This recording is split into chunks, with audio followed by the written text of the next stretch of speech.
ഭൂമിയിൽ ഒരു നരകമുണ്ടെങ്കിൽ അത് ഇതാണ് എന്ന് പറയാവുന്ന ഒരിടമാണ് ഗാസ.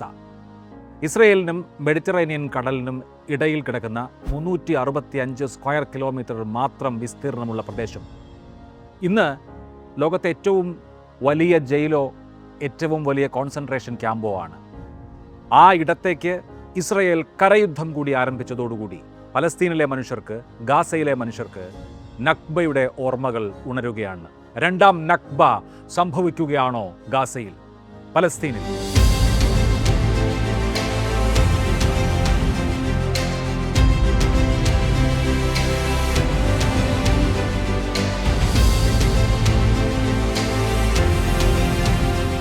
എന്തായിരുന്നു നക്ബയുടെ ചരിത്രം എന്ന് പറയുന്നതിന് മുൻപ്, എന്താണ് കഴിഞ്ഞ 22 മാസമായി ഗാസ എന്ന് പറയുന്ന ഈ ചെറിയ തുരുത്തിൽ സംഭവിച്ചത് എന്ന് ഒന്ന് അറിയേണ്ടതുണ്ട്. ഒക്ടോബർ 7-ാം തീയതി ഇസ്രയേലിൽ നടന്ന ഹമാസിൻ്റെ ഭീകരാക്രമണത്തിന് ശേഷം ഇസ്രയേൽ ഗാസയെ അക്ഷരാർത്ഥത്തിൽ ഒരു ചാവു നിലമാക്കി മാറ്റുകയായിരുന്നു. ഇതിനോടകം 65,000 മനുഷ്യരാണ് അവിടെ കണക്കുകൾ അനുസരിച്ച് കൊല്ലപ്പെട്ടിട്ടുള്ളത്. അതിൽ തന്നെ 18,500 കുഞ്ഞുങ്ങളാണ്. ആ കുഞ്ഞുങ്ങളിൽ 1000 കുഞ്ഞുങ്ങൾ 1 വയസ്സിന് താഴെയുള്ള ശിശുക്കളാണ്. 5000 കുഞ്ഞുങ്ങൾ 5 വയസ്സിൽ താഴെയുള്ള ശിശുക്കളാണ്. യുണിസെഫിൻ്റെ കണക്കനുസരിച്ച് ലോകത്ത് ഏറ്റവും കൂടുതൽ ചൈൽഡ് ആംപ്യൂട്ടീസ് ഉള്ള, വികലാംഗരായ കുഞ്ഞുങ്ങളുള്ള സ്ഥലം ഗാസയാണ്. ഈ മരണങ്ങളിൽ 146 മരണങ്ങൾ പട്ടിണി കിടന്നുള്ള മരണങ്ങളാണ്.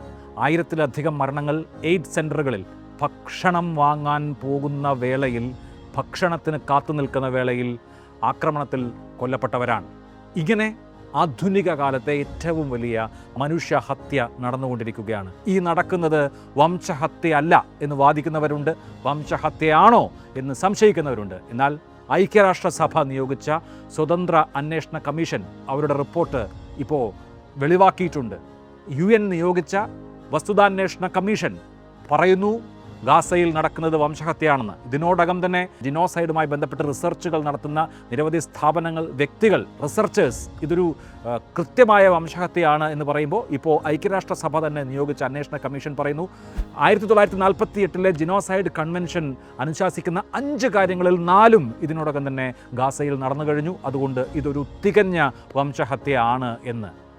എന്തിന് ഇത് നടത്തുന്നു എന്ന് ചോദിച്ചാൽ, കൃത്യമായി ആ മേഖലയിലെ ജനങ്ങളെ ഇല്ലാതാക്കുക, അവരെ അവിടെ നിന്ന് പൂർണ്ണമായും പറിച്ചെറിയുക എന്ന ലക്ഷ്യമല്ലാതെ മറ്റൊന്ന് ഈ കാര്യത്തിൽ ഇല്ല. 365 സ്ക്വയർ കിലോമീറ്റർ പ്രദേശത്ത് 23 ലക്ഷം മനുഷ്യർ ജീവിച്ചിരുന്ന സ്ഥലമാണ് ഗാസ. അവരിന്ന് 45 സ്ക്വയർ കിലോമീറ്ററിലേക്ക് ചുരുക്കപ്പെട്ടിരിക്കുന്നു. ആ മനുഷ്യർക്ക് മുകളിലാണ് ബോംബുകൾ വന്ന് വീണുകൊണ്ടിരുന്നത്. ആ മനുഷ്യരാണ് ഇപ്പോൾ കരയുദ്ധത്തെ നേരിടുന്നത്. ഈ യുദ്ധം തുടങ്ങിയതിന് ശേഷം ഗാസയിലെ 760 ഹെൽത്ത് ഫെസിലിറ്റീസ്, 209 ആശുപത്രികൾ ആക്രമിക്കപ്പെട്ടു. അവിടെ നവജാത ശിശു പരിചരണ കേന്ദ്രമടക്കമുള്ള ആരോഗ്യ സംവിധാനങ്ങൾ പ്രവർത്തിക്കാനുള്ള സാഹചര്യമില്ലാതായി. 95% വിദ്യാഭ്യാസ സ്ഥാപനങ്ങളും ആക്രമിക്കപ്പെട്ടു.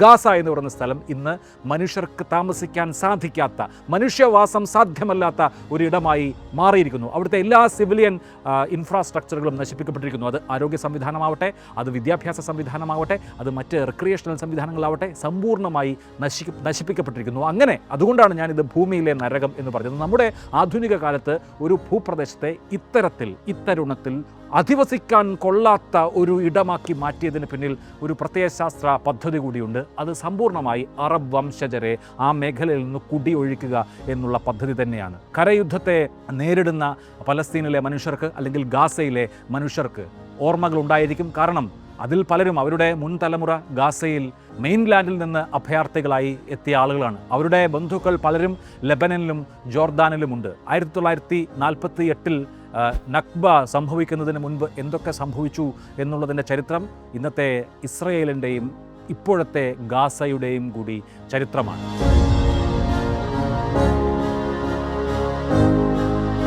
1896-ൽ ദ ജൂയിഷ് സ്റ്റേറ്റ് എന്ന പ്രബന്ധം വരുന്നു. 1897-ൽ വേൾഡ് സയനിസ്റ്റ് ഓർഗനൈസേഷൻ്റെ ആദ്യത്തെ സയനിസ്റ്റ് കോൺഫറൻസ് നടക്കുകയാണ്, വേൾഡ് സയനിസ്റ്റ് കോൺഗ്രസ്. ആ വേൾഡ് സയനിസ്റ്റ് കോൺഗ്രസ് നടക്കുന്നത് ബേസലിലാണ്, സ്വിറ്റ്സർലൻഡിലാണ്.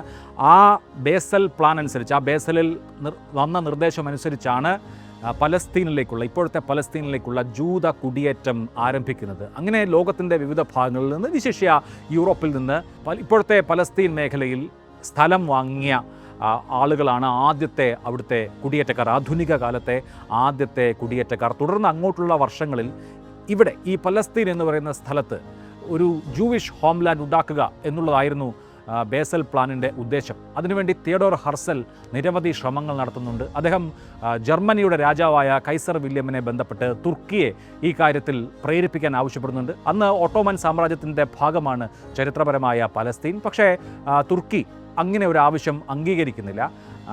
തുർക്കി സുൽത്താനെ, ഓട്ടോമൻ സുൽത്താനെ നേരിട്ട് കാണാൻ പലവട്ടം തിയഡോർ ഹെർസൽ ശ്രമിക്കുന്നുണ്ട്. അദ്ദേഹവുമായി നിരവധി കത്തിടപാടുകൾ നടത്തുന്നുണ്ട്. 1902 അദ്ദേഹം തുർക്കി സുൽത്താനെ കാണാനുള്ള ശ്രമം നടത്തിയത് പരാജയപ്പെട്ടുവെങ്കിലും അന്നത്തെ ക്യാബിനറ്റ് അംഗങ്ങൾ, തുർക്കി ക്യാബിനറ്റിലെ അംഗങ്ങൾ ഇവിടുത്തെ സാമ്പത്തികവും അതുപോലെ തന്നെ കാർഷികവുമായ അഭിവൃദ്ധികൾ മുൻനിർത്തി ഈ ജൂത കുടിയേറ്റം നടന്നോട്ടെ, അതിന് ഞങ്ങൾ ഓക്കെയാണ്, പക്ഷേ അതൊരു പ്രത്യേക പ്രദേശമായി വരാനോ അതിലൊരു ചാർട്ടർ അംഗീകരിക്കാനോ ഒന്നും സാധിക്കില്ല എന്ന് അസന്നിഗ്ധമായി വ്യക്തമാക്കിയതോടുകൂടി ഈ ചരിത്രപരമായ പലസ്തീൻ പ്രദേശത്തൊരു ജൂതരാഷ്ട്രം ഉണ്ടാക്കാൻ കഴിയില്ല, ജൂതരാഷ്ട്രം സ്ഥാപിക്കാൻ കഴിയില്ല എന്ന തിരിച്ചറിവിലേക്ക് ഹെർസൽ എത്തുകയാണ്. അന്നത്തെ ബ്രിട്ടീഷ് കോളനി സെക്രട്ടറിയായ ചേംബർലൈനോട് ഞങ്ങൾക്കൊരു ജൂതരാഷ്ട്രം അനിവാര്യമാണ് എന്ന് അവതരിപ്പിക്കുന്നുണ്ട് ഹെർസൽ. ജൂതരാഷ്ട്രം അനിവാര്യമായതിൻ്റെ കാരണം എന്ന് പറയുന്നത് ആ കാലഘട്ടത്തിൽ അതിശക്തമായ പീഡനങ്ങൾ ജൂതർ യൂറോപ്പിൻ്റെ വിവിധ ഭാഗങ്ങളിൽ ഏറ്റുവാങ്ങുകയായിരുന്നു. പ്രത്യേകിച്ച് ഈസ്റ്റേൺ യൂറോപ്പിൽ, റഷ്യയിൽ ചക്രവർത്തി അലക്സാണ്ടർ രണ്ടാമൻ സാർ ചക്രവർത്തി കൊല്ലപ്പെട്ടതിനെ തുടർന്ന് കൊടിയ ജൂത പീഡനം നടന്നു. യൂറോപ്യൻ സൊസൈറ്റികളിലേക്ക്, യൂറോപ്യൻ സമൂഹത്തിലേക്ക് ജൂതരെ അസിമിലേറ്റ് ചെയ്യുന്നുണ്ടായിരുന്നില്ല. അവർ പാർശ്വവൽകൃതരായി നിലകൊള്ളുകയായിരുന്നു. അങ്ങനെ ജൂതന്മാർക്ക് മാത്രമായ ഒരു രാജ്യം വേണം, ജൂതന്മാർക്ക് ഒരു നാഷണൽ ഹോം, ഒരു ദേശീയ വാസസ്ഥലം വേണം എന്ന ചിന്തയിൽ നിന്നാണ് ജൂതരാഷ്ട്രം എന്ന സങ്കല്പം പിറവിയെടുക്കുന്നത്. അങ്ങനെയാണ് പൊളിറ്റിക്കൽ സയനിസം ഉണ്ടാവുന്നതും. ചേംബർലൈൻ ഈ ആവശ്യം കേൾക്കുന്നു. അദ്ദേഹത്തോട് ഹെർസൽ 3 സ്ഥലങ്ങളാണ് സജസ്റ്റ് ചെയ്യുന്നത്. ഒന്ന് സൈപ്രസ് ആണ്, മറ്റൊന്ന് സിനായി ആണ്, പിന്നെ ഈജിപ്റ്റാണ്. ഇത് 3ഉം ബ്രിട്ടൻ്റെ അധീനതയിലോ ബ്രിട്ടൻ്റെ സ്വാധീനത്തിലോ ഉള്ള പ്രദേശങ്ങളല്ലാത്തതിനാൽ തന്നെ ചേംബർലൈന് തനിക്ക് സഹായിക്കാൻ കഴിയില്ല എന്ന് പറയുന്നു. 1903 അദ്ദേഹം ഒരു പ്രപ്പോസൽ വയ്ക്കുന്നുണ്ട് ഹെർസലിന് മുമ്പിൽ. ആ പ്രപ്പോസൽ അറിയപ്പെടുന്നത് ഉഗാണ്ടൻ പ്ലാൻ എന്നാണ്. ഈസ്റ്റ് ആഫ്രിക്കയിൽ, ഉഗാണ്ടയിൽ ജൂതർ ഒരു ദേശീയ ഭവനം ഉണ്ടാക്കിക്കൊള്ളൂ എന്ന് ബ്രിട്ടൻ, അന്ന് ലോക പോലീസ് ബ്രിട്ടനാണ് കേട്ടോ, ബ്രിട്ടൻ നിർദ്ദേശിക്കുകയാണ്. ആ സമയത്തത് സയനിസ്റ്റുകൾ ആലോചിക്കുന്നു. 1903 സയനിസ്റ്റ് കോൺഗ്രസിൽ ഉഗാണ്ടൻ പ്ലാൻ അവതരിപ്പിക്കപ്പെടുന്നു. പക്ഷേ വലിയ പിന്തുണ ആ സയനിസ്റ്റ് കോൺഗ്രസിൽ ഉഗാണ്ടൻ പ്ലാനിന് കിട്ടിയില്ല. എന്ന് മാത്രമല്ല, അന്ന് ഈസ്റ്റ് ആഫ്രിക്കയിലുള്ള വെള്ളക്കാർ ഈ ഒരു പദ്ധതിയെ അത്ര നല്ല രീതിയിൽ സ്വീകരിച്ചില്ല. അവർക്ക് അക്കാര്യത്തിൽ ഈ ജൂതരുടെ കുടിയേറ്റം ഇങ്ങോട്ടുണ്ടാകുന്ന കാര്യത്തിൽ അതൃപ്തി ഉണ്ടായിരുന്നു. 1904 തിയഡോർ ഹെർസൽ അന്തരിച്ചു. തൊട്ടടുത്ത വർഷം ചേർന്ന സയനിസ്റ്റ് കോൺഗ്രസ് ഉഗാണ്ട പ്ലാൻ തള്ളിക്കളയുകയും ചെയ്തു. ഇതിന് ശേഷമുള്ള ഘട്ടത്തിൽ ബ്രിട്ടനിൽ ഒരു ജൂതരാഷ്ട്രത്തിന് വേണ്ടിയുള്ള ലോബിയിങ് നടക്കുന്നുണ്ട്. ജൂത അനുകൂലികളായ ബ്രിട്ടീഷ് ഭരണാധികാരികൾ അതിൽ വശംവദരാവുകയും ചെയ്തു. ഷൈം വീസ്മാൻ, പിന്നീട് ഇസ്രയേലിൻ്റെ ഭരണാധികാരിയായി മാറിയ വീസ്മാനാണ് ആ ലോബിയിങ്ങിൻ്റെ മുഖ്യ ഘടകമായി ലണ്ടനിൽ പ്രവർത്തിച്ചത്. ഒരുപാട് സാമ്പത്തിക ശക്തിയുള്ള ജൂതന്മാർ അക്കാലത്ത് ലണ്ടനിലുണ്ട്. അവരുടെ കൂടി സ്വാധീന ശക്തി ഉപയോഗിച്ചുകൊണ്ട് ബ്രിട്ടീഷ് ഗവൺമെൻറ്റിൽ സമ്മർദ്ദം ചെലുത്തുക. ഡേവിഡ് ലോയിഡ് ജോർജ് ബ്രിട്ടീഷ് പ്രധാനമന്ത്രിയായ ഘട്ടത്തിൽ അതിൽ മുന്നോട്ട് പോക്കുണ്ടാവുന്നു. ആർതർ ബാൽഫർ അദ്ദേഹത്തിൻ്റെ ഫോറിൻ സെക്രട്ടറിയാണ്. ആ ഘട്ടത്തിൽ ഒരു പലസ്തീൻ പദ്ധതി എന്ന നിലയിൽ ബ്രിട്ടീഷ് ക്യാബിനറ്റിൽ ഈ കാര്യം കൂടി ചർച്ചയ്ക്ക് വരുന്നുണ്ട്. ഇതിനൊക്കെ അവസാനം ശക്തമായ ലോബിയിങ്ങിനൊടുവിൽ ആ കാലഘട്ടത്തിൽ 1-ാം ലോക മഹായുദ്ധം നടക്കുകയാണ്. 1-ാം ലോക മഹായുദ്ധത്തിൽ ഓട്ടോമൻ സാമ്രാജ്യം പരാജയപ്പെട്ടു. ബ്രിട്ടൻ ഓട്ടോമൻ തുർക്കിയെ പരാജയപ്പെടുത്തിയ ഘട്ടത്തിൽ ആർതർ ബാൽഫർ ഒരു ജൂതരാഷ്ട്രം ഉറപ്പുകൊടുക്കുകയാണ്. അതിനെയാണ് ബാൽഫർ ഡിക്ലറേഷൻ എന്ന് വിശേഷിപ്പിക്കുന്നത്. 1917 നവംബറിൽ സർ ആർതർ ബാൽഫർ ഒരു കത്തിലൂടെ ഞങ്ങൾ ഇതാ ഒരു ദേശീയ ജൂത ഹോമിന് അംഗീകാരം നൽകുകയാണ് പലസ്തീൻ പ്രദേശത്ത് എന്ന് പ്രഖ്യാപിക്കുന്നു. അതാണ് ജൂതരാഷ്ട്ര സ്ഥാപനത്തിൻ്റെ, ഇസ്രായേൽ സ്ഥാപനത്തിൻ്റെ ആദ്യത്തെ പടി. 1917 ബാൽഫർ ഡിക്ലറേഷൻ്റെ ശേഷമാണ് ഈ ജൂതരാഷ്ട്രം എന്ന സങ്കല്പത്തിന് യഥാർത്ഥത്തിലുള്ള രൂപം കൈവരുന്നത്. തുടർന്ന് അങ്ങോട്ടുള്ള വർഷങ്ങളിൽ കാണുന്നത് ഈ മേഖലയിലേക്കുള്ള ജൂതരുടെ കുടിയേറ്റമാണ്. 1-ാം ലോക മഹായുദ്ധത്തിന് ശേഷം 1921 ബ്രിട്ടന് ലീഗ് ഓഫ് നേഷൻസിൻ്റെ മാൻഡേറ്റ് കിട്ടുന്നു പലസ്തീൻ പ്രദേശങ്ങൾ ഭരിക്കാൻ. ജെറൂസലേമിൽ മുഫ്തിയെയും മേയറെയും ഒക്കെ നിയോഗിക്കുന്നത് ബ്രിട്ടനാണ്. അങ്ങനെ ബ്രിട്ടൻ്റെ അധീനതയിൽ വരുന്ന സമയത്ത് ജൂതരുടെ കുടിയേറ്റം ഈ പലസ്തീൻ ഭൂപ്രദേശത്തേക്ക് ഉണ്ടാവുകയാണ്. 1925 ആകുമ്പോഴേക്ക് 1925 44,000 ഏക്കർ ഭൂമിയാണ് ഈ മേഖലയിൽ ജൂതർ വാങ്ങുന്നത്. ഇത് അനുസ്യൂതം തുടർന്നുകൊണ്ടേയിരുന്നു. ഒന്നാം ലോക മഹായുദ്ധം അവസാനിക്കുന്ന ഘട്ടത്തിൽ 1918 ഈ മേഖലയിലെ, അതായത് ചരിത്രപരമായ പലസ്തീൻ മേഖലയിലെ ഡെമോഗ്രഫി എന്ന് പറയുന്നത് 9% ജൂതരും 80% അറബികളും എന്നുള്ളതായിരുന്നു. തുടർന്ന് അങ്ങോട്ടുള്ള വർഷങ്ങളിലെ കുടിയേറ്റം മൂലം ഈ ജനസംഖ്യാ അനുപാതം മാറുന്നുണ്ട്. അത് ജെറൂസലേമിലടക്കം പ്രശ്നങ്ങളിലേക്ക് നയിക്കുന്നു. ബ്രിട്ടൻ തന്നെ നിയോഗിച്ച മുഫ്തി കലാപക്കൊടി ഉയർത്തി രംഗത്തു വരുന്നു. അമീൻ ഹൊസൈനി എന്നാണ് അദ്ദേഹത്തിൻ്റെ പേര്. മുസ്ലിം ഗ്രൂപ്പുകൾ, അറബ് ഗ്രൂപ്പുകൾ ജൂത കുടിയേറ്റത്തെ എതിർക്കുന്നു. സംഘർഷങ്ങൾ ഉണ്ടാകുന്നു. ജൂത ക്വാർട്ടറുകൾക്ക് നേരെ അറബ് ക്വാർട്ടറുകളിൽ നിന്ന് ആക്രമണങ്ങൾ ഉണ്ടാകുന്നു. 1929 പ്രമാദമായ ഒരു സംഭവം നടക്കുന്നത്. ബുറാക്ക് മുന്നേറ്റം എന്നാണ് അത് അറിയപ്പെടുന്നത്. അത് ജൂതരെ ജെറൂസലേമിൽ ജൂത ആവാസ സ്ഥലങ്ങളെ ആക്രമിക്കുന്ന നിലയിലേക്ക് എത്തി. ആ സമയത്ത് ബ്രിട്ടൻ അത് അടിച്ചമർത്തി. ഇതോടുകൂടി രണ്ട് പക്ഷത്തും, അറബ് പക്ഷത്തും ജൂതപക്ഷത്തും രാഷ്ട്രീയ കക്ഷികൾ മാത്രമല്ല തീവ്രവാദ സംഘങ്ങളും ഉണ്ടാവുകയാണ്. ഇർഗൂൻ പോലെയുള്ള, അതുപോലെ തന്നെ ഹഗ്ന പോലെയുള്ള ജൂത മിലീഷ്യകൾ ഉണ്ടാവുന്നു. മറുഭാഗത്ത് ഇസ്ലാമിക തീവ്രവാദ സംഘങ്ങൾ ഉണ്ടാവുന്നു. ആ മേഖല ആകെ സംഘർഷഭരിതമായി മാറുകയാണ്. ഇങ്ങനെയുള്ള ഘട്ടത്തിൽ ഓരോ വർഷം കഴിയും തോറും ജൂതരുടെ കുടിയേറ്റം കൂടിക്കൂടി വരികയാണ്. 1933 കണക്ക് 35,000 ജൂതർ കുടിയേറി എന്നുള്ളതാണെങ്കിൽ അത് 35 ആകുമ്പോഴേക്ക് 44,000-ലേക്കും 1936 ആകുമ്പോഴത്തേക്ക് 1,00,000-ലേക്കും കടക്കുന്നുണ്ട്. കാരണം ജർമ്മനിയിൽ 1930-കളുടെ തുടക്കത്തിൽ അധികാരത്തിലെത്തിയ അഡോൾഫ് ഹിറ്റ്ലർ ജൂതരെ അതിഭീകരമായി ഉന്മൂലനം ചെയ്യുന്ന ഘട്ടമെത്തിയപ്പോൾ, ആൻറ്റി സെമിറ്റിസം അതിൻ്റെ പരകോടിയിലെത്തിയപ്പോൾ ഈ ജൂതരാഷ്ട്രം എന്ന സങ്കല്പം കൂടുതൽ ശക്തപ്പെടുകയും വലിയ തോതിലുള്ള കുടിയേറ്റം 35,000-40,000 റേഞ്ചിൽ ഓരോ വർഷവും ഉണ്ടായിരുന്ന കുടിയേറ്റം ലക്ഷത്തിന് മുകളിലേക്ക് കടക്കുകയാണ്. വലിയ കുടിയേറ്റം ഉണ്ടാകുന്നു. ബ്രിട്ടൻ ഇത് നിയന്ത്രിക്കണം എന്നാവശ്യപ്പെടുകയും ഒരു ഘട്ടത്തിൽ ബ്രിട്ടൻ അതിന് മുതിരുകയും പിന്നീട് ആ ശ്രമം അവസാനിക്കുകയും ചെയ്തു. ഇത് ഈ മേഖലയുടെ സന്തുലിതാവസ്ഥയെ തന്നെ ബാധിച്ചു. രണ്ടാം ലോകമഹായുദ്ധം അവസാനിക്കുന്ന ഘട്ടം എത്തുമ്പോഴേക്ക് അവിടുത്തെ ജനസംഖ്യാ അനുപാതം എന്ന് പറയുന്നത് 30% ജൂതർ എന്ന നിലയിലേക്ക് വളർന്നിരുന്നു. ഈ 2 പതിറ്റാണ്ടിനിടയിലുണ്ടായ കുടിയേറ്റം കൊണ്ട് ഇസ്രായേൽ പക്ഷത്തെ സംബന്ധിച്ച് അവിടെ രാഷ്ട്രീയ കക്ഷികൾ, നേതാക്കൾ ഉണ്ടാവുന്നു.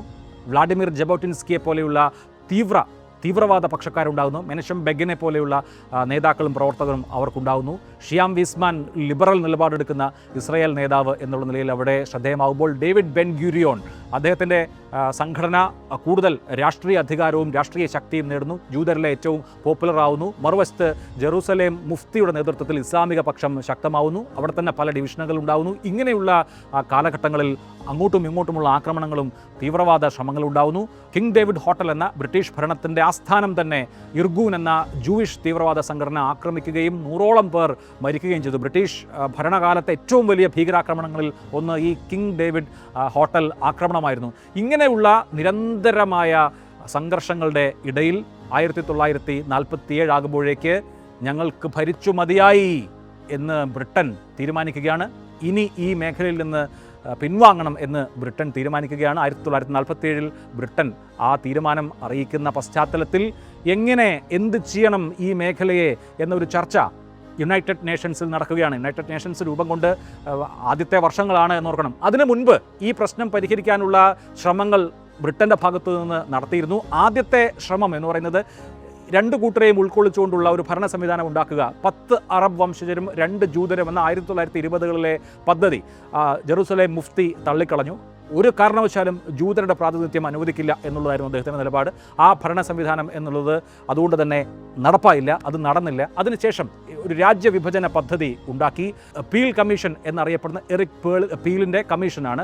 പീൽ കമ്മീഷൻ്റെ ശുപാർശ ഇങ്ങനെയായിരുന്നു: 70% സ്ഥലത്ത്, ഈ മേഖലയിലെ 70% സ്ഥലത്ത് അറബുകളുടെ രാഷ്ട്രവും 20% സ്ഥലത്ത് ഒരു ജൂതരാഷ്ട്രവും ജെറൂസലേം അടക്കമുള്ള മേഖല സ്വതന്ത്രമായി, അതല്ലെങ്കിൽ ഒരു അന്താരാഷ്ട്ര നിയന്ത്രണത്തിലും എന്ന തരത്തിലുള്ള ഒരു പദ്ധതി അവിടെ നിർദ്ദേശിക്കപ്പെടുന്നു. പക്ഷേ അത് അറബ് കക്ഷികൾ അംഗീകരിച്ചില്ല. ജോർദാൻ രാജാവ് അബ്ദുള്ള രാജാവ് അംഗീകരിച്ചു, പക്ഷേ എല്ലാ അറബ് കക്ഷികളും അംഗീകരിച്ചില്ല, മുഫ്തിയും അംഗീകരിച്ചില്ല.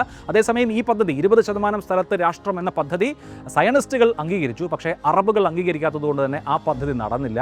അങ്ങനെ 1947 ബ്രിട്ടൻ പിന്മാറ്റം അറിയിച്ചതോടുകൂടി UN ഒരു പാർട്ടീഷൻ പ്ലാൻ ഉണ്ടാക്കുകയാണ്.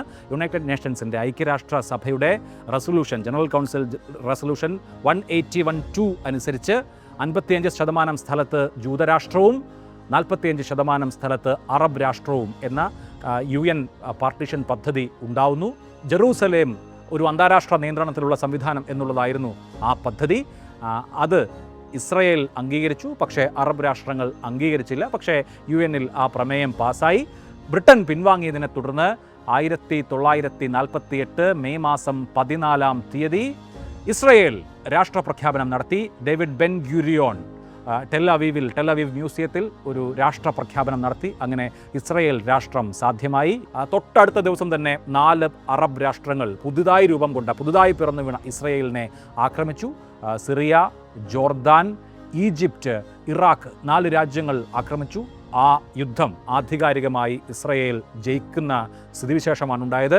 UN പാർട്ടീഷൻ പ്ലാൻ അനുസരിച്ച് 55% സ്ഥലമായിരുന്നു ഇസ്രയേൽ രാഷ്ട്രത്തിന് വേണ്ടിയിരുന്നത്, അല്ലെങ്കിൽ ഇസ്രയേൽ രാഷ്ട്രത്തിന് വേണ്ടി നൽകിയിരുന്നത്. എങ്കിൽ ആദ്യത്തെ അറബ് ഇസ്രയേൽ യുദ്ധം കഴിഞ്ഞപ്പോൾ 75% സ്ഥലവും ഇസ്രയേലിൻ്റെ അധീനതയിൽ ആയി. ആ സമയത്താണ് നക്ബ സംഭവിക്കുന്നത്. 85% പലസ്തീനിയൻ മനുഷ്യരും, അതായത് ഒട്ടോമൻ ഭരണകാലത്തും തുടർന്ന് ബ്രിട്ടീഷ് ഭരണകാലത്തും അവിടെ താമസിച്ചിരുന്ന 85% മനുഷ്യരും ഡിസ്പ്ലേസ്ഡായി, അവിടെ നിന്ന് പറിച്ചെറിയപ്പെട്ടു. 7.5 ലക്ഷം മനുഷ്യർ അവരുടെ സ്വന്തം ഭവനങ്ങളിൽ നിന്ന് പറിച്ചെറിയപ്പെട്ടു. അവർ പല ഭാഗത്തേക്ക് അഭയാർത്ഥികളായി പോയി. ഈ യുദ്ധത്തിന് ശേഷം ഇപ്പോഴത്തെ നമ്മൾ ഈ സംസാരിക്കുന്ന ഗാസ ഈജിപ്തിൻ്റെ അധീനതയിലും, വെസ്റ്റ് ബാങ്ക് അതുപോലെ തന്നെ ഈസ്റ്റ് ജെറൂസലേം എന്നിവ ജോർദാൻ്റെ അധീനതയിലുമായി. ഈ ഭാഗങ്ങളിലേക്ക് ബാക്കിയുള്ള പ്രദേശങ്ങളിൽ നിന്നുള്ള ജനങ്ങൾ ഒഴുകി ഗാസയിലേക്കും വെസ്റ്റ് ബാങ്കിലേക്കും അതുപോലെ തന്നെ ലെബനനിലേക്കും ജോർദാൻ്റെ മേഖലകളിലേക്കുമൊക്കെ പലസ്തീനിൽ നിന്നുള്ള മനുഷ്യർ പ്രാണരക്ഷാർത്ഥം രക്ഷപ്പെട്ടു. അതിനെയാണ് നമ്മൾ നക്ബ എന്ന് വിശേഷിപ്പിക്കപ്പെടുന്നത്. നിരവധി മനുഷ്യർ കൊല്ലപ്പെടുകയോ അംഗഭംഗം വന്നവരായി തീരുകയോ ചെയ്തു. അവരുടെ വീടുകൾ തകർക്കപ്പെട്ടു. അറബ് ഗ്രാമങ്ങൾ കീഴടക്കപ്പെട്ടു. അറബ് ഗ്രാമങ്ങൾ നാമാവശേഷമായി. ഒരു ജനത അനാഥമായി.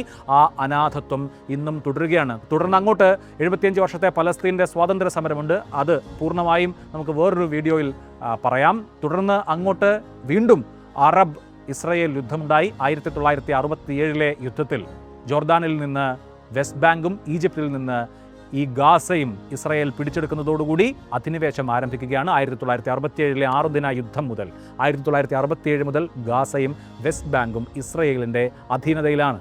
പലവട്ടം ഐക്യരാഷ്ട്രസഭയുടെ പ്രമേയങ്ങൾ വന്നു.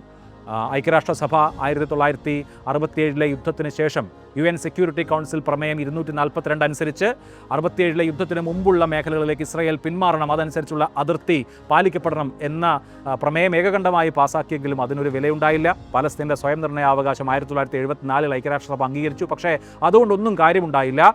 ആ അധിനിവേശം ഈ ദിവസവും തുടരുകയാണ്. 1967 മുതൽ വെസ്റ്റ് ബാങ്കും ഗാസയും ഇസ്രയേലിൻ്റെ അധിനിവേശത്തിലാണ്. 2007 ശേഷം ഗാസ എന്ന് പറയുന്ന ഈ ഭൂപ്രദേശം പൂർണ്ണമായും ഇസ്രയേലിൻ്റെ ഉപരോധത്തിലും ആണ്. സെറ്റിൽമെൻറ്റുകൾ ഗാസയിൽ നിന്ന് പിൻവലിച്ചു. 2007 മുഴുവൻ ഭാഗങ്ങളിൽ നിന്നും ഗാസ എന്ന് പറയുന്ന സ്ഥലത്തെ വളഞ്ഞ് കഴിഞ്ഞ 17-18 വർഷമായി ലോകത്തെ ഏറ്റവും വലിയ ജയിലായി മാറിയിരിക്കുന്നു ഗാസ. ആ ഗാസയ്ക്ക് മേലാണ് 2023 ഒക്ടോബർ മാസം 7 ശേഷം അതിഭീഷണമായ ആക്രമണവും നടന്നത്. ഇതിൻ്റെ ഈ 17-18 കൊല്ലത്തെ ഉപരോധവും കഴിഞ്ഞ 22 മാസങ്ങളായി നേരിടുന്ന കടുത്ത ആക്രമണവും ഏറ്റവും ഒടുവിൽ കഴിഞ്ഞ ദിവസം തുടങ്ങിയ കരയുദ്ധവും ഇത് ഗാസ എന്ന് പറയുന്ന ഈ ഭൂപ്രദേശത്തെ ഒരു മനുഷ്യനും ജീവിക്കാൻ കഴിയാത്ത, ജീവിതം അസാധ്യമായ ഒരു തുരുത്തായി മാറ്റിയിരിക്കുന്നു. ഈ കുഞ്ഞുങ്ങൾ ഇങ്ങനെ മരിക്കുമ്പോൾ എങ്ങനെ തൊണ്ടയിൽ നിന്ന് ഭക്ഷണം ഇറങ്ങും എന്ന് ചോദിച്ചതിനാണ് നമ്മുടെ M. ലീലാവതി ടീച്ചർ വലിയ സൈബർ ആക്രമണം നേരിട്ടത്. ഐക്യരാഷ്ട്രസഭ നിയോഗിച്ച കമ്മീഷൻ നടക്കുന്നത് ഒരു വംശഹത്യയാണ് എന്ന് പറഞ്ഞപ്പോഴെങ്കിലും ആ റിപ്പോർട്ട് വായിക്കുമ്പോൾ എങ്കിലും ഇപ്പോഴും ഇതിൽ നീതിയുടെ പ്രശ്നമില്ല എന്ന് ചിന്തിക്കുന്ന ആളുകൾ മനസ്സ് മാറ്റട്ടെ എന്ന് വിചാരിക്കാം.